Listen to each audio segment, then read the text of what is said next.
এটা হয়ে যায় ঢালাই। এখানে হচ্ছে আমাদের ঢালাই। আমার সন্ধ্যা আছে, আমি আছি।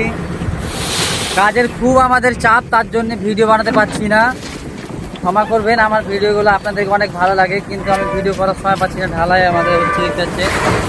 এটা আমাদের হেড মিস্ত্রি ভাই, এনে কি হেড মিস্ত্রি ভাই মানে বুঝতে পারছেন, খুব করতে চান।